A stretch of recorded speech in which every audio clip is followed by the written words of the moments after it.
orange dreamsicle frosty. Here for the now, for now. Limited time only. Participating Wendy's. Breaking news. The Birds are going to Brazil. Phillies Sports Trips is excited to announce that they've already reserved hundreds of flights and have some epic plans in the works for an incredible trip to Sao Paulo with round-trip airfare, airport, and game day transfers, hotel, tailgate, and tickets to the game. Phillies Sports Trips is making the most exciting Philly experiences easy for you to plan. Visit phillysportstrips.com today to book your trip and stay tuned for the full Eagles schedule coming in May. Home of the Philadelphia Eagles. They got him again! Sixers. Bang! It's good! Ball game! And Flyers. Tipped in front of the net! 97.3 ESPN. WENJ. WENJ HD. Millville, Atlantic City. A Town Square media station serving all of South Jersey. This is Game Night with Josh Hennick. It's good! On 97.3 ESPN and the 97.3 ESPN free mobile app. And he scored! Now live from inside the Ocean Casino Resort Studio. Here's Josh Hennick. Thursday edition of Game Night on 97.3 ESPN. I am Josh Hennick hanging out with you. Man, it's a night off for the Phils. We'll still touch on the state of the Phillies this hour. Plus, we got to talk about, oh man, Deshaun Jackson, LaShawn McCoy, what they said about Chip Kelly. Everything you thought happened, it was worse. It was worse than we actually thought.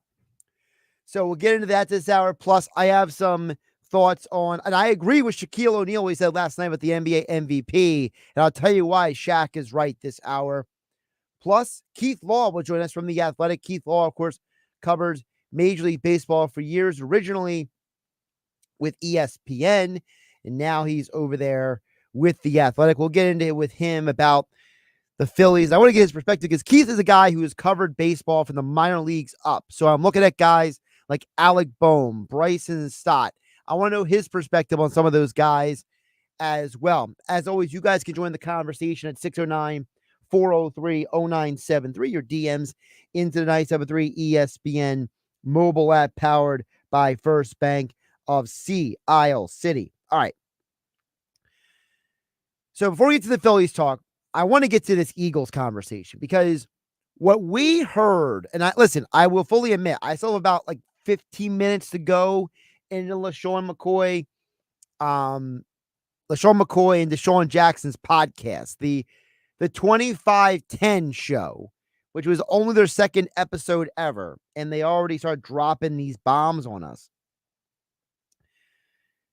I got to tell you guys, everything that we ever heard, every rumor, every theory, every anything that we ever heard about Chip Kelly is not just true. It is more than true. Now, I will preface this by saying that I don't think that what they said on the podcast, McCoy, Jackson, also Jason Peters, Brandon Graham, I don't think that their opinions are the full story. I think it is the player's perspective. I do think there are a lot of questions that we come out of these comments about. But I want to play you some of the audio because it was very eye-opening that every rumor that we heard ended up being true about Chip Kelly. And it goes to show you the insane difference between what the Eagles organization was 10 years ago and what it is now. The Eagles are an organization that today, players like Saquon Barkley say that they want to be here because of the environment and the culture, right? And yet, just 10 years ago, nobody wanted to be here. Nobody. We went from one extreme to the other. Remember, this is what Saquon Barkley said about a month ago. You know, watch from afar what everything this team about, what the city is about. They have that mentality. They want to win. I know everyone's, stuck on last year, but, being 11-6 and making to the first round, and that's a down year. That's a great culture you want to be a part of when you have that mindset. That's what the Eagles are now. But 10 years ago, players were not coming to Philadelphia for that. Instead, this is the environment, as LaShawn McCoy explains, that was going on in Philadelphia during the Chip Kelly 3 years. When I retired and I talked to Mr. Lurie, he said one of the things I regret out of this whole thing is let him trade you. The problem was, the people don't know, is Chip had so much control where he was trying to do different things, and if the owner would go against it, or the GM, right, he would pull that cart. Well, hey, listen, you guys promised when I came here, right, that was part of the deal. I get the whole operation. So they let him trade me, right? Because BG had the same issue. They didn't trade BG. The owner stepped in and said, no, that's enough. And this is why the organization is run the way it is now. This is the reason why Jeffrey Lurie fired Doug Peterson after the 2020 season. This is why, instead of firing Nick Sirianni, they overhauled the coaching staff around him. This is why Howie Roseman has the power and authority he does. Because 10 years ago, Chip Kelly was basically running a passive-aggressive dictatorship. And I can't play all the audio because there's some explicit conversations in there. But part of the conversation was that Chip Kelly told Deshaun Jackson, you need to wear white socks. Deshaun Jackson thought he was joking, and Chip Kelly sent basically a coaching intern to tell him, you need to change your socks. And D-Jax had to explain to Chip Kelly, I don't own white socks. Chip Kelly would be getting on LaShawn McCoy and Jason Peters about how much sleep they're getting the night before. And LaShawn McCoy's answer was, dude, I'm a 24-year-old who plays in the NFL. I'm not going to get 9 hours of sleep every night if you want me here at 5 o'clock in the morning. These were the dictatorship attitudes that Chip Kelly had. Deshaun Jackson from the 2510 show podcast. And you know, he was the GM. Like they gave, like Howie Roseman wasn't even really, disrespect to Howie, but Howie was really like the GM when it was Joe Banner and it was Howie. Yep. And then like once Joe left. Joe that's what I'm saying. Once Andy Reid left, when they signed Chip, that was their whole reason why they signed, because they let him be the GM and the head coach. Chip Kelly was running things 10 years ago. Chip Kelly ostracized the best players. McCoy and D-Jax explain on their podcast that he made Michael Vick cry because he was such a turd of a coach. Now, I don't buy into this theory that Chip Kelly was racist or that he was a prejudiced individual because of the fact that he coached a lot of non-white players at Oregon. I think the problem that they were trying to say, but maybe they just...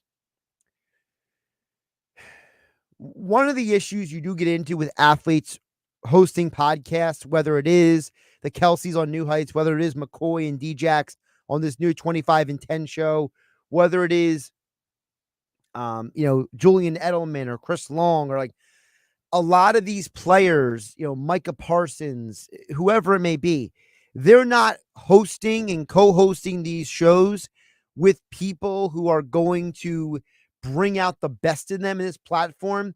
One of the things I do here on 97.3 ESPN, and you heard me just do it 2 days ago, when I have someone like a Justin Figueroa, who is fighting this Saturday in Atlantic City at the Tropicana for the first time in 7 years. Boxing is back at the Tropicana, and the undefeated super middleweight Justin Figueroa from Atlantic City is on the fight card. You're getting a different presentation of the person when he's in studio with someone like me versus if he was in the studio with someone who doesn't have a broadcasting background, right? Who doesn't have, the prerequisite skills to amplify these players and how they articulate themselves. So I don't think that McCoy and D-Jax literally think that Chip Kelly's a racist, because they also say on the podcast that they admit, like, we don't think Chip is racist, but they said, but it kind of felt like, well, it's not that Chip is racist. It's that the Chip Kelly, and there are a lot of people like this in the world, they cannot handle strong personalities. They don't know what to do with people who are different than them. They are uncomfortable around people who come from different backgrounds, different environments, different cultures, right?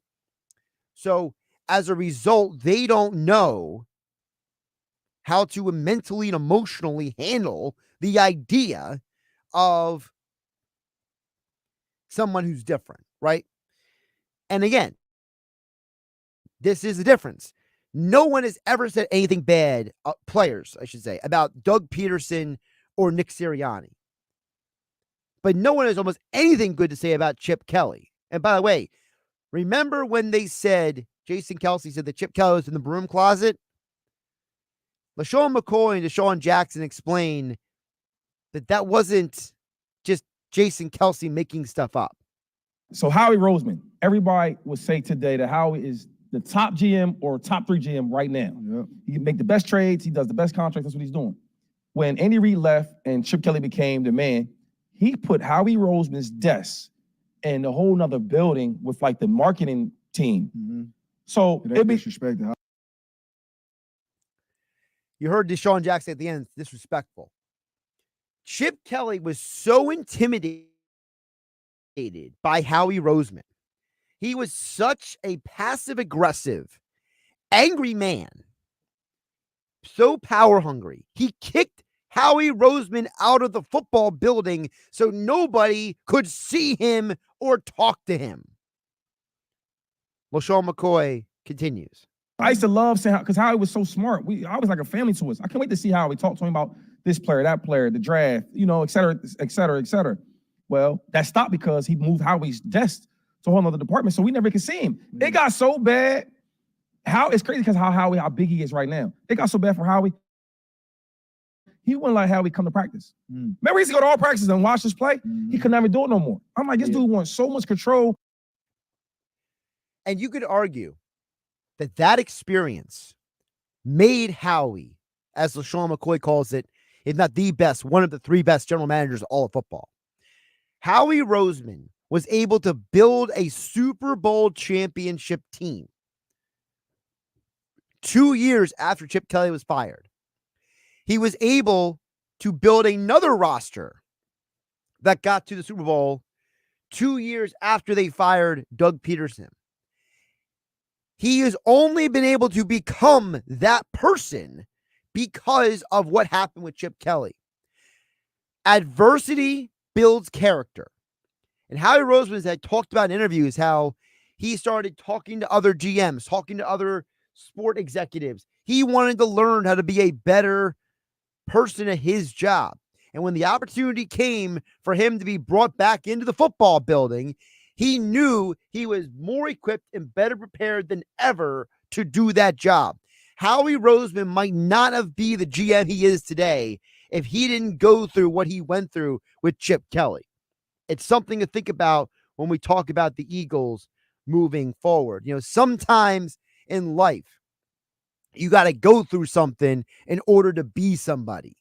Sometimes you got to go through the down times in order to be able to rise above later on. And you could argue that while the Chip Kelly era was arguably the worst era of Eagles history in the last 20 years, at the end of the day, it had to happen because it put Philadelphia in position to put Howie Roseman back into control of the organization. And the way they run the organization now is why guys like Saquon Barkley say, I want to be here. This is the culture. This is the environment. This is where I want to be.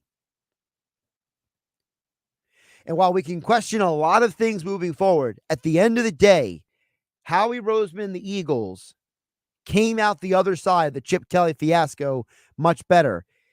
And frankly, I can personally thank the Chip Kelly fiasco for me sitting here today on 97.3 ESPN, because the first time I had to prove myself behind this microphone here at 97.3 ESPN. Now, I preface it by saying I had worked in the radio business for about 9 years before Mike Gill ever brought me over here at 97.3 ESPN. So, I had about 8 years of behind the microphone experience. So I wasn't completely green when I got here, but I wasn't originally hired to be on the radio here at 97.3 ESPN. I was originally hired for other jobs in the building, behind the scenes. And Mike Gill had the day off when the day Chip Kelly got fired. And we were originally just planning to air a best of Mike Gill's show that day. And when the news broke in the middle of the afternoon, Mike Gill got a hold of me and said, dude, it's all on you. It's all up to you. You got to go on the air and do this. And I could argue that if it wasn't for Chip Kelly getting fired that day, I would have not had the opportunity to prove myself and have the opportunity to showcase what I can do here on 97.3 ESPN. So maybe in an indirect way, both me and Howie Roseman benefited from the Chip Kelly era in a strange way. All right. We'll check back on text board coming up at 609-403-0973. Your DMs into the 97.3 ESPN mobile app powered by First Bank of Seattle. Coming up next, talk about the state of the Phillies with Keith Law from The Athletic. His perspective on who the Phillies are right now early in the baseball season. We're not in a Memorial Day weekend yet. Is it fair to say the Phillies are the best team or one of the best teams in baseball? Keith Law will tell us next here on 97.3 ESPN. Josh Hennick hanging out with you on a Thursday night. It's Carlin vs. Joe with Chris Carlin and Joe Fortenbaugh on 97.3 ESPN. We loved them in Philadelphia. I say that because I'm a Philadelphia fan, and I was a huge fan of Jimmy Butler there. The fact that they went with Tobias Harris and Ben Simmons over Jimmy Butler is something everyone regrets. Do they regret that to the point where now they see a second opportunity and they make the mistake of saying, look, we got to correct that previous wrong? It's Carlin vs. Joe with Chris Carlin and Joe Fortenbaugh. Weekdays from noon to 2 on 97.3 ESPN and the free mobile app. If you or someone you know needs help getting through a difficult time, start with NJ211. When you reach out to 211, we can connect you to help with housing, utilities, food, childcare, senior services, income support, healthcare, legal issues, and more. Help is available in over 150 languages, and the service is free, confidential, and available 24/7. Need help? Dial 211, text 898-211, or search nj211.org. In business, service is everything. Cintas delivers what you need to better serve your customers. Whether it's freshly laundered work apparel for almost any job imaginable, tested and inspected fire protection systems, first aid and safety supplies, on-site AED training, or mops and restroom products, stocked and ready when you need them. Better work days happen together. So visit Cintas.com. Oh, I'm ready! And get ready for the workday. I'm Kareem Abdul-Jabbar. I learned about atrial fibrillation the hard way. My symptoms would come and go. Shortness of breath, fatigue. I kept going. Then I got so lightheaded, I couldn't. My doctor said I have AFib, so I'm about 5 times more likely to have a stroke. Other symptoms, irregular heartbeat, heart racing, chest pain can come and go, but the risk of stroke stays. If you have symptoms, tell a doctor. Visit notimetowait.com. Sponsored by Bristol-Myers Squibb and Pfizer. Progressive presents Flo and JB announcing a monster truck rally. And here comes the Obliterator. Whoa! And he's up on 2 wheels. That can't be safe. Whoa, I don't recommend flipping your car backwards. Did he even check his blind spot? And the car's on fire. I definitely don't recommend that. This is one of my recurring nightmares. Progressive is all about keeping it safe, so bundle your home and auto for 24/7 protection. Progressive Casualty Insurance Company affiliates and other insurers. Coverage not provided for monster trucks. Not available in all states. Save thousands at Matt Blatt Kia. Get out of your old trade today, even if you owe thousands more than it's worth. Go to mattblattkianj.com for more details. That's mattblattkianj.com. It's gotta be a Matt Blatt Kia. Is switching your wireless service to Total by Verizon easy? Totalmente. And you get unlimited 5G data, $25 a line for 4 lines on the unlimited plan at an amazing price with no contracts. Should you switch to Total by Verizon? Definitely. Totalmente. Find a store or switch suavemente at totalbyverizon.com. Monthly rate when you activate without a pay plus taxes and fees. Discount begins the month after you enroll. Additional terms apply. See website for data management practices. Why do so many dogs suffer from weight issues, skin problems, messy poops, and low energy? It could be the popular dog food you put in their bowl each day. Cody was sleeping a lot, wasn't playing. She was very lethargic and not moving around. Dry kibble just wasn't cutting it. That's why, after more than 45 years of experience of helping dogs make complete health turnarounds, veterinarian Dr. Marty created Nature's Blend. It's a freeze-dried raw dog food made with wholesome ingredients like premium meats, seeds, vegetables, and fruit. And once dog parents switch their pups to Nature's Blend, the results can be astounding. She's got her energy back. She's running around like she did like 5 years ago. Miraculously, she's just feeling all around better. She's like a new dog. Thank you, Dr. Marty. Get your dog started today and save up to 54% off Nature's Blend. Plus, receive a free pack of our best-selling beef liver dog treats. Go to drmartypets.com/deal or text DEAL to 511-511. Text DEAL to 511-511. All dogs are unique. Your dog's results can and will vary. Message and data rates may apply. Breaking news. The Birds are going to Brazil. Phillies Sports Trips is excited to announce that they've already reserved hundreds of flights and have some epic plans in the works for an incredible trip to Sao Paulo with round-trip airfare, airport and game day transfers, hotel, tailgate, and tickets to the game. Phillies Sports Trips is making the most exciting Philly experiences easy for you to plan. Visit phillysportstrips.com today to book your trip and stay tuned for the full Eagles schedule coming in May. This is Game Night with Josh Hennig on 97.3 ESPN and the 97.3 ESPN free mobile app. We'll check back in on the text board in just a bit at 609-403-0973 and your DMs into the 97.3 ESPN mobile app powered by First Bank of Seattle. But right now, joining us as promised on the phone lines, Keith Law, of course, covers Major League Baseball for The Athletic, joining us here on Game Night on 97.3 ESPN. Keith, welcome in. How you doing today? I'm good, thanks. How about you? I'm doing pretty good. So I thought today would be a great day to get your perspective on the Phillies, because the Phillies have a day off, so we can't, we don't have to worry about the winning or losing today when we look at their record. When you see a team like the Phillies and they have the record that they do this early in the season, how does someone like you who's covered baseball as long as you do measure? How do you look at the big picture of what this team is this early in the year? I mean, there's maybe two answers to that question. I mean, one is it's pretty small sample still, right? We're only about 6 weeks into the season. There's a lot of season left. And especially early in a season, you can get a little skewed because maybe you've played a bunch of cupcake opponents so far and rack up a bunch of wins that way. The flip side is those wins still count. And we have seen in the expanded playoff era, a lot of teams have really hot starts, even just a hot April in May, and then play 500 baseball the rest of the year, get into the playoffs.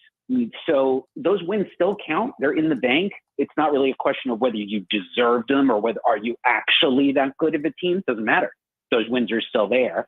Now, I happen to think the Phillies were coming into the season. I thought they were going to challenge for the division. I thought they were going to make the playoffs. I thought they had a chance to go pretty far into the playoffs because I really liked the rotation, especially.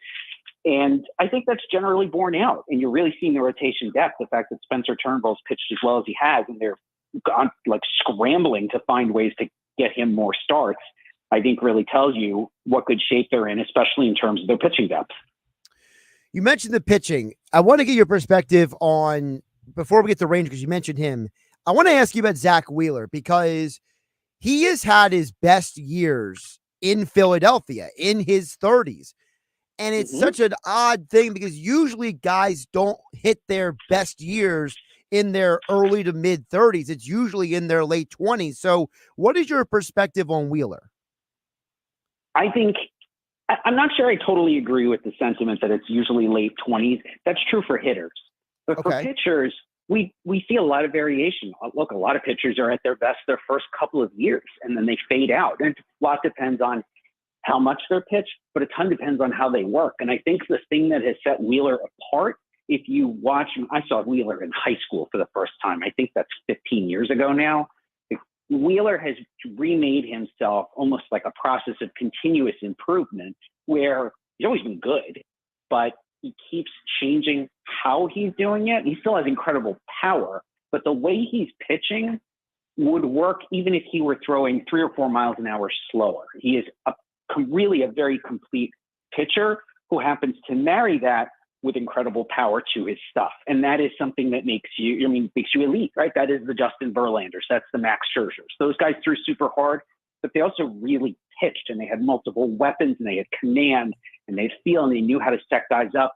You watch Wheeler, you get a sense that he is that type of pitcher. And I say that there are very few guys who can do that, because a lot of guys just learn, I can get guys out with power, just with pure stuff. And so they don't learn some of those finer points. You cover not just the majors, but you cover how these guys come up through the minor leagues. Was Zach Wheeler always destined to be potentially this kind of player when he was drafted, or is he a guy who has developed into this pitcher? He was a top 10 pick out of high school. He was seen as a guy who had a very high ceiling. And I think that's been true. I think that's been true for basically throughout his professional career, where we have really seen him outside of a little time when he was hurt in the minors. He had Tommy John surgery while he was still a prospect, but he was always seen as somebody who had really high upside and the potential to be, if not a number one starter, which is what he is now. I think if you ask people who saw him as a prospect, probably we all would have said more realistically, he had a chance to be a good number two starter. He has just continued to get better, to add pitches and to change pitch shapes and to improve his approach as a pitcher, in which I include things like command and control, as well as his feel for pitching, that have allowed him to become a true ace and a guy who should be, a couple of years ago, I thought he should have won the Cy Young Award. And I feel like he's a contender pretty much any year he's healthy. We're talking with Keith Law, covers baseball for The Athletic at Keith Law on the Twitter X platform. Joining me here on Game Night on 97.3 ESPN. Josh Hennig live here in the Ocean Casino Resort studios.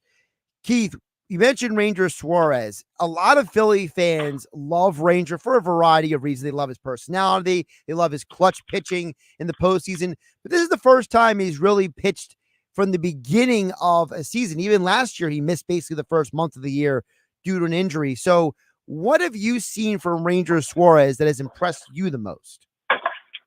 I saw him. Those are tough questions. So what's impressive? I can tell you what I think is really working for him. And, I saw him, another guy. I remember seeing him in Reading and saying, hey, this guy's got a pretty good chance to start. Now, I didn't think he was going to be this good at that point, but I saw a pitcher who had a chance to be a real four-pitch guy, a lefty who had a chance to really get right-handers out. One of the first things I look for with left-handed pitchers, so many people worry about that they have the breaking ball to get lefties out. I'm like, yeah, that's cute. Can get righties out, because there's a lot more of those than there are left-handed hitters. And he showed me that. And what you've seen from him, I think over the last two and a half years, probably go back to 22 when they had the first kind of surprise playoff run, was how easily and efficiently he can turn over a lineup, because he has that ability to get left and right-handed hitters out, because he's such a strike thrower. I think that is what allows him to be kind of the classic innings eater, above average starter, but a guy who can really soak up some innings for you behind your one and your two. And the fact that he's able to pitch so well in the postseason, to me, it's just because, he's got the big arsenal. He's able to do this to high quality lineups as well as he is to do against, when you face the Marlins and the Nationals, who aren't really so tough as the lineups you're going to see in the postseason. You mentioned about the innings eater, which is interesting because, from 2019 to 2021, he was not a starting pitcher for the most part.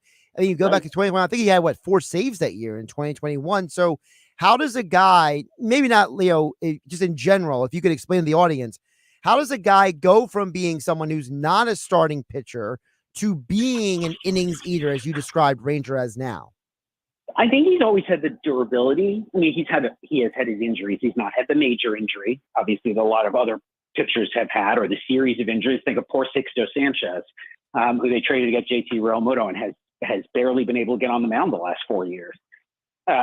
Ranger has not had that kind of injury, but the thing with him, when he first came up, I think they were trying to figure out what he was. And they said, I think his stuff is better now. I believe he throws a little bit harder than he did back then. I apologize, I don't have his pitch data in front of me. But I think they looked at him and thought he was kind of a neither guy. He wasn't really a starter. It wasn't easy to see him as a starter. And yet he didn't have the huge power, the single wipeout pitch you typically look for in a short reliever. And as a result, I think they kind of messed around with him a little bit. I'm not criticizing them, but they couldn't figure out what exactly was the ideal role for him. But in hindsight, that might have actually let him develop. He was often used in some low leverage situations, and he was able then to continue to learn some things and continue to improve as a pitcher. The way that in the 70s and 80s, a lot of starting pitchers originally broke in as relievers, even long relievers, back when those were more common. And then after a year or so, might move to the rotation. And he seems like one of those success stories. Obviously, I'm saying this with the benefit of hindsight, where when he first came up, maybe he wasn't ready to be in a major league rotation, but he was able to hone his craft working in lower leverage spots as a reliever while they figured out or essentially waited for a rotation opening into which they could slot him. You talk about development. One of the guys I wanted to really ask you about, Keith, when you came on today was Alec Bohm, because this is a guy, 3rd overall pick in 2018, and he has developed into this guy who Philly fans look at when he comes to the plate and they almost expect him to get RBI at this point. What is your take on a guy like him? Because, just a few years ago, the whole, I bleep and hate this place, all those vibes that were going on, and he has turned into this, for lack of a better term, a machine, basically. Well, he could always hit. And it's funny, I actually predicted in a column in March of 2023, I said he's going to have a breakout season. I think I was just a year off.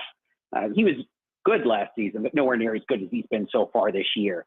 But I remember seeing him when he was still with Wichita State, saw them at East Carolina, actually, in March or April of 2019.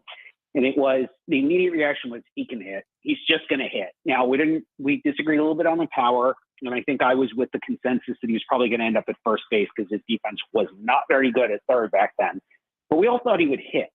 The two things that have changed is, one, I think he's grown into some more power. And I think some of that is credit to the Phillies coaching staff, too, where they have helped him tap into some more of that power. But obviously, if you watch a lot of Phillies games, he's a pretty good third baseman, actually. And I give him a ton of credit because I don't think his body naturally lends itself well to defense, to being rangy like he is, to being quick, especially with that first step like he is. And I do see a lot of Phillies games because I live in the area and my wife's a diehard fan. And I got to tell you, it's incredibly impressive. I think he's an above average defender at third base. And it is actually really fun to see this because I remember what he used to look like when he was still in college. And like I said, if you go back to my notes, I said, yeah, he probably moves to first.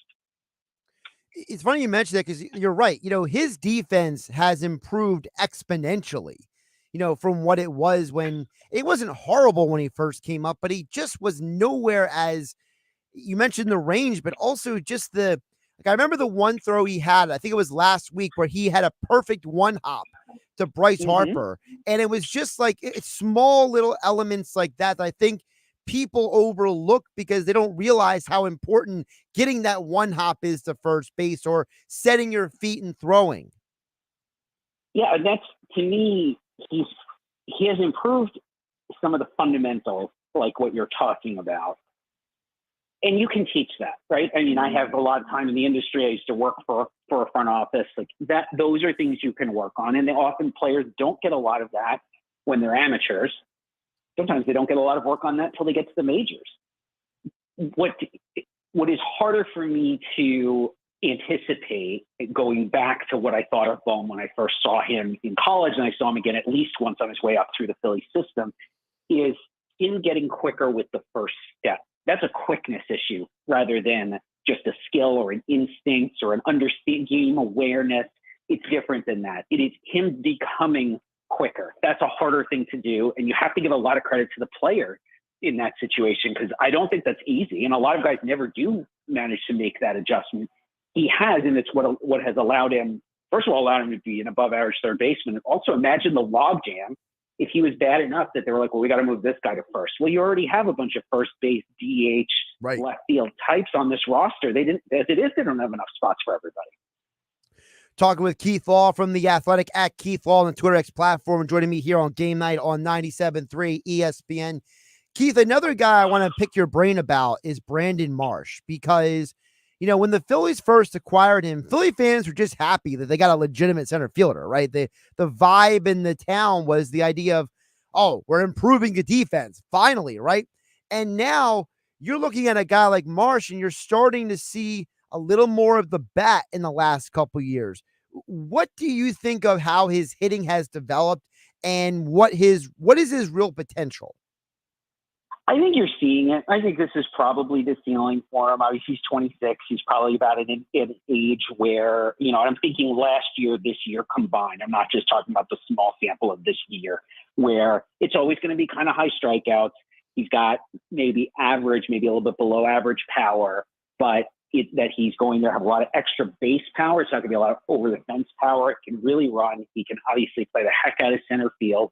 What we saw last year from him, we haven't seen so far this year, is more patience at the plate. He was working the count a bit more just to get into better counts, either to get himself on base, obviously, which is the goal, via a walk, but also just get yourself in a better position to hit.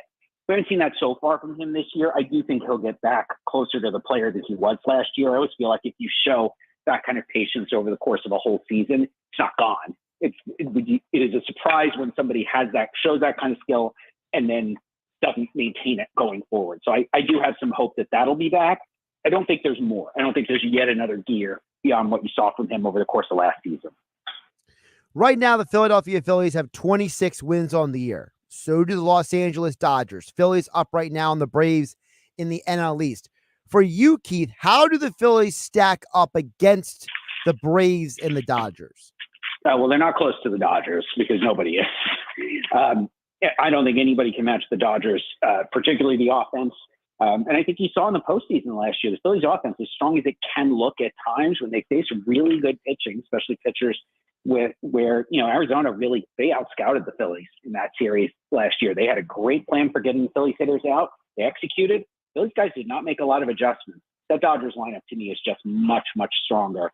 Where the Phillies have an advantage, first of all, I think they're better than Atlanta is right now because they're healthy, and Atlanta just lost their number one starter. Right. Their other guys in the rotation are either Chris Sale's pitching well, but he's old. There's a lot of mileage on his arm. There's no guarantees how much he's going to be able to pitch or maintain this for the rest of the season. And Charlie Morton is 40. I love Max Fried. It's his walk year. I hope he has a big year. However, he's had on and off blister issues that have limited his durability.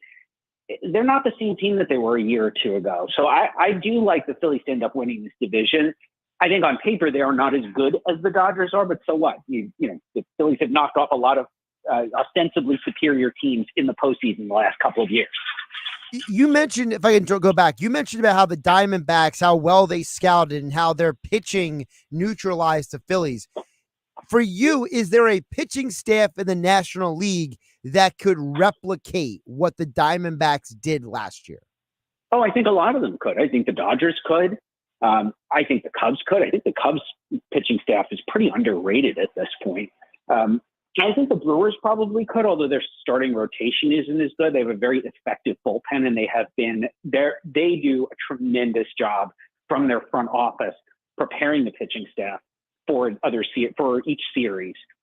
So, I do think this is something the Phillies are going to have to look at probably at the trade deadline as they're looking for extra pieces for the major league bench. Look at what went wrong for them last year, how the Diamondbacks attacked them, especially after their right-handed hitters with a lot of high fastballs where they did not make adjustments. They might have to make some changes. They might have to find some other pieces for the postseason lineup to avoid a situation where they had that series. And, I thought there were a lot of things that went wrong. I thought Rob Thompson made some mistakes, but the biggest thing was the Diamondbacks knew how to pitch to the Phillies lineup, and the Phillies didn't make an adjustment. Keith, before I let you go, I got to ask you, as you mentioned the Brewers, what is more surprising, the National League Central or the American League Central this year? I'd say the American League Central, because Cleveland's gotten off to a really, really good start. I don't think they're anywhere close to that good of a team. Again, those wins still count. They're still in the bank. Right. I don't think they're going to continue playing like that. And Detroit, I thought Detroit would score quite a few more runs this year. Their pitching's been a lot better than I expected. And I think the lineup has actually probably been not quite as good as I had forecasted. I still think Minnesota's the class of that division. Obviously, they went on the great tear thanks to the sausage. Apparently, they were keeping in the clubhouse. I still think that's the best club in the AL Central, but it's going to be much more of a fight than I had anticipated going into the season. Listen, I just need Correa to stay healthy for my fantasy baseball team. All right. I mean, that's we all. I want to see guys. I'm team agnostic, so I just want to see the good players on the field. And he's missed. He and Byron Buxton, man, they have missed a lot of time the last couple of years. It's so true. Keith Law has been my guest here at Keith Law on the Twitter X platform. Subscribe to The Athletic. Check out all of his baseball coverage. And he joined me right here on Game Night on 97.3 ESPN. Keith, great stuff today. Appreciate you jumping on. Yep, my pleasure. And, of course, Josh Hennig back here in the Ocean Casino Resort Studios here on 97.3 ESPN. I love what he said there near the end about, what the Phillies with the pitching staffs. And, we don't usually think of teams like the Brewers and the Cubs as having a good enough pitching staff. But we thought the same thing about the Diamondbacks, and Keith is right. It's the idea that maybe the Phillies, are they better equipped this year to maybe deal with a situation like Arizona last year? Was Arizona just catching lightning in a bottle? For me, I got to admit, I look at a team like the Brewers and I'm like, their pitching staff doesn't scare me one bit, right? They're injured themselves, the Brewers pitching staff. The Dodgers are so interesting because, as Keith said, the Phillies have beaten teams that are better than them in the past before, so that's not the issue with them. But as I said, it's fascinating that he pointed so intensely to what the Diamondbacks did last year. And so I look at the Dodgers pitching, and it's like Glass now. Can he stay healthy, right? Yamamoto, does he hit the rookie wall at some point? You look at the rest of that pitching staff, I don't personally worry about the pitching staff. I think Bobby Miller's a little overrated, honestly. The young pitcher for the Dodgers. I think that he's going to be more of a solid pitcher than a great pitcher. Is James Paxton? He's a lefty. How does that neutralize the Phillies lineup? Maybe he is the key for the Dodgers. But I'm just being honest with you guys. I look around baseball right now, and I don't know if there's a team equipped enough to neutralize the Phillies offense consistently. So at the end of the day, if the Phillies have trouble in the postseason this year, did they shoot themselves in the foot? And maybe, as Keith said, maybe that is where at the deadline, you got to go get another bat. You got to go get some insurance, right? You got to go pick up a hitter who is going to make sure that if your best players are slumping, that guy can step in for a game or two and help you out. I think the theory is that Whit Merrifield could be that player. And it's looking like he is not capable of being that player right now. No offense to Whit Merrifield. I don't know if he's just hit a certain age, if he is struggling. It's weird. Remember back in the day, if you are over the age of 32, you'll understand when I say this. Back in the day, we used to say when a guy switched leagues from American League to National to American, we always used to have the conversation about guys making an adjustment to the league. So historically, Whit Merrifield played his entire baseball career in the American League with the Royals and the Blue Jays. Phillies are the first National League team he ever played with. And historically, we would say, well, the reason why he's hitting 237 is because he's still getting used to National League baseball, National League pitching. Well, in today's world, with all the interleague play and the DH being in both leagues and all the crossover between the leagues, you see the National League pitchers. They're not a foreign entity as they were in the 80s and the 90s. So do we look at Merrifield and say he's still getting used to playing for the Phillies? Or do we look at him and saying he's 35 years old and he's just the same hitter he used to be? Because if he's not the same hitter he used to be, then Keith Law is right. They might need to get another bat in that dugout to ensure that in a postseason series, if you are facing a James Paxton, to use that as an example, a left-handed guy, that you're not hoping and praying that Merrifield and Sosa and whoever else is out there, that those hitters are going to be handling other teams' left-handed pitching. Because at the end of the day, if the left-handed pitching is one of the issues that neutralized the Phillies last postseason, right? Are we concerned about that again this year? Bryson Stott is not having a great year. at least as a hitter, statistically. Does that concern anyone? Because like I said, I'm not afraid of the Brewers necessarily. I'm concerned about the Dodgers, obviously. And he mentioned the Cubs. What if the Phillies get into a series with the Cubs, right? I'm just using it as an example for conversation here. You get into a series with the Cubs. Well, who are the Cubs' top pitchers? The Cubs' top pitchers are a rookie, Eminaga, the other Japanese pitcher that most people don't even know who he is, but he's having an amazing start to the year. He's actually better than Yamamoto right now. He's pitching that well. But you look at that pitching staff, who on that staff worries you? Who on that staff scares you? Right? That would be the question that you would ask going into a series, right? Well, Assad, he's a righty. Wisniewski, he's a righty. So are you worried about the right-handed pitcher or are you worried about the left-handed pitcher? Again, it depends on how you measure these things. And Eminaga, he is a lefty.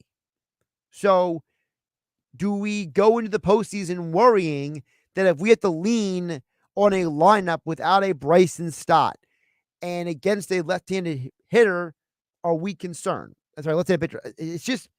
It's something to think about as we move forward with the season. Again, we won't have all these answers till later in the year. All right. I'll check back on the text board on the other side, 609-403-0973. Your DMs into the 973 ESPN mobile app powered by First Bank of Seattle. Plus, Shaquille O'Neal said last night that Nikola Jokic didn't deserve the MVP. I'm going to tell you why Shaq is right. Coming up next on 97.3 ESPN. Josh Hennig hanging out with you on a Thursday night. Sunday Night Baseball on ESPN Radio.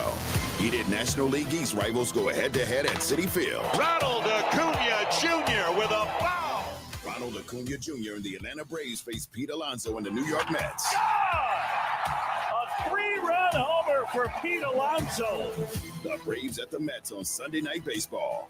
Coverage begins at 6 Eastern with first pitch at 7 Eastern. Listen to Sunday Night Baseball on 97.3 ESPN. 3, 2, 1. It's gotta be a Matt Blatt Kia. It's the third month of Matt Blatt Kia's 2 for $222. And this is the final month.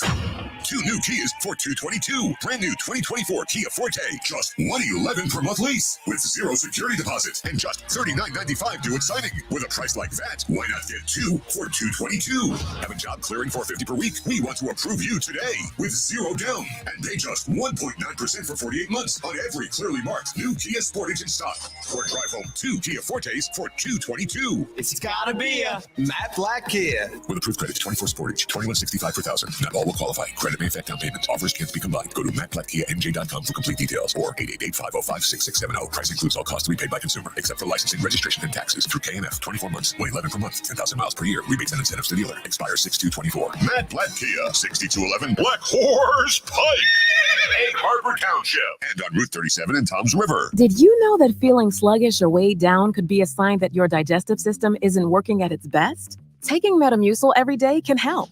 Metamucil fiber powders help promote your daily digestive health using a plant-based fiber called psyllium. The gelling action of this special fiber traps and removes waste, so you can feel lighter and more energetic.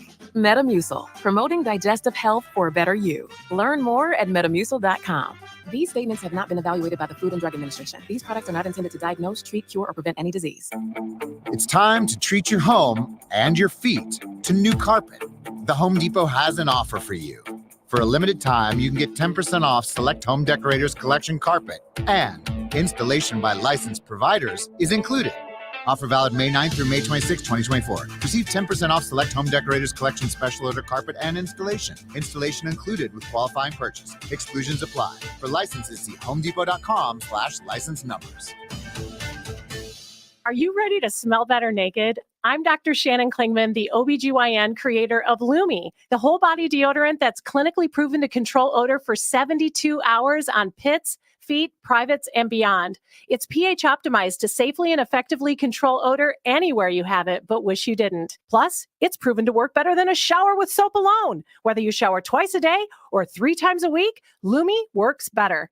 And who doesn't want zero body odor? With over 200,000 five-star reviews, I'm so sure you're going to love it, or you can return it for free.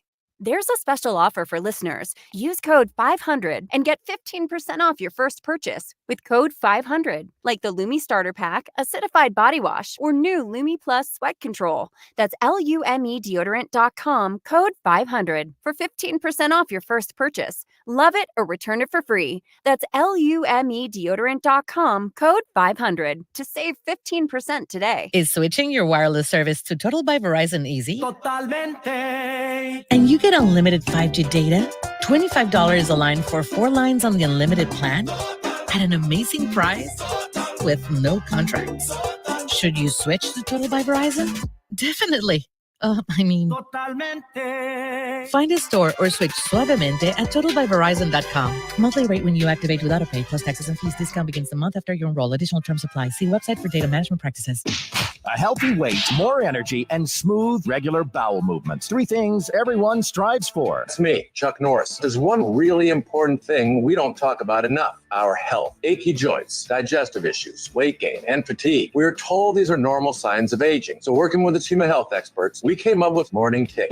Morning Kick is a revolutionary formula combining 10 different supplements in one. Probiotics that help you lose weight, prebiotics for digestion, superfoods for muscles and joints, and several of the most powerful anti-aging supplements on earth. It'll help you feel youthful, energized, focused, and help manage stress. Anybody can achieve great health regardless of their age. Go to roundhouseprovisions.com. Use code SUPPORT or text SUPPORT to 511-511 and claim 40% off today. Every purchase comes with our 90-day money-back guarantee. Text SUPPORT to 511-511. Morning Kick.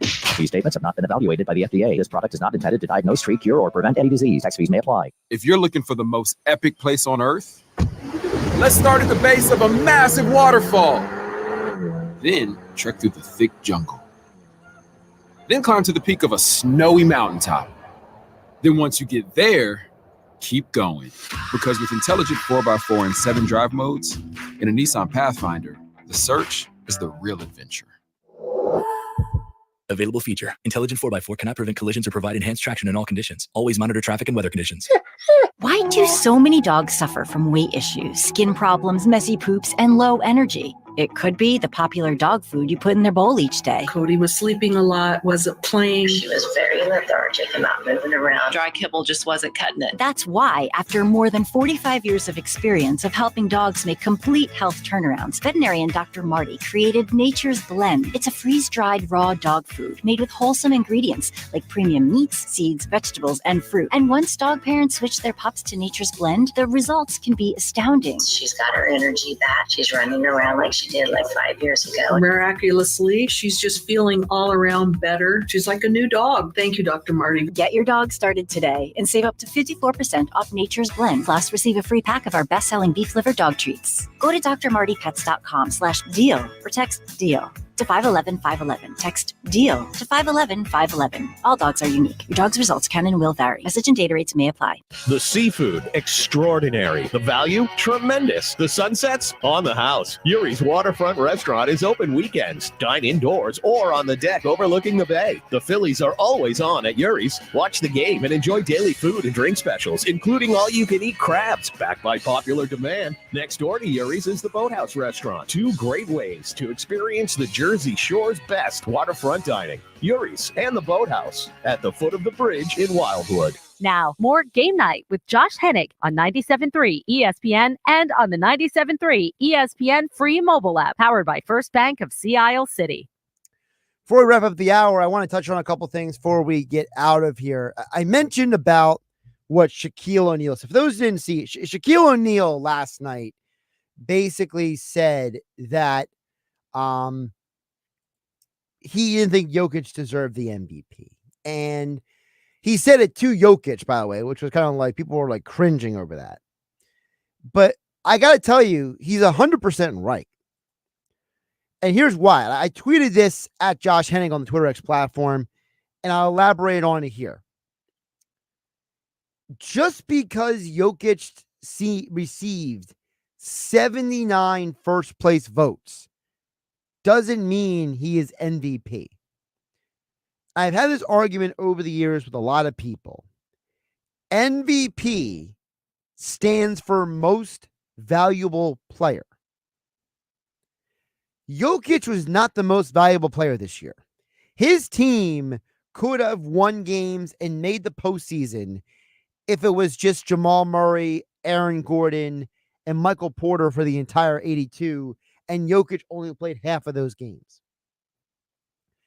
The real most valuable player was Shai Gilgeous-Alexander, because as soon as you took him off the Thunder, when he got injured earlier this year, they couldn't win a game.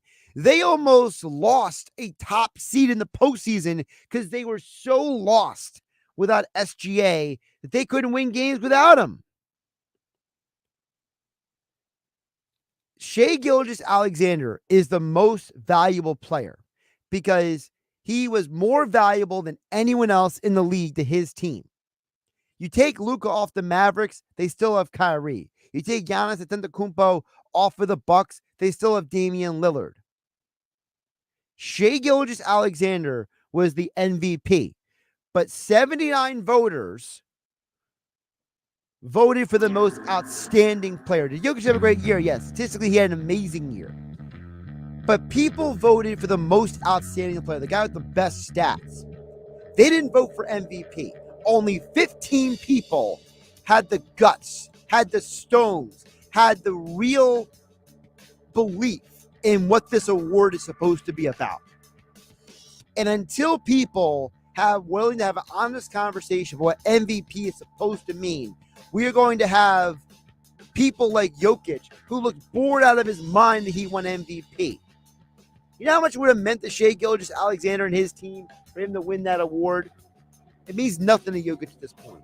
All that dude cares about is getting out of basketball as soon as he can. He doesn't even love basketball that much. It's pathetic. I'm Josh Hennig. This is Game Night. Catch you tomorrow on 97.3 ESPN. You have the choice, whether it's going out to dinner or ordering takeout at a local restaurant or buying that new outfit from a local boutique. Those choices help to put money back into your community. Town Square Media South Jersey proudly puts a spotlight on local businesses. First Bank of Sea Isle City, Cape May County's community bank. Philly Marble and the Philly Marble and Tile Outlet, Philadelphia Avenue and Route 30 in Egg Harbor City. Visit phillymarble.com. Jenkins Plumbing and Heating. Call Jenkins for heating and air conditioning installation, service and maintenance, plumbing, or drain cleaning service. 609-641-6440 or JenkinsPlumbingandHeating.com. The Nizam's Authentic Indian Cuisine. They are waiting to serve you. Dr. Lyle M. Back. For everything from skincare to cosmetic surgery, go to ILoveLyleBack.com. And J&M Elite Contractors Roofing and Siding. Check out their great reviews at JMEliteContractors.com. Thank you for supporting your local businesses from Town Square Media South Jersey.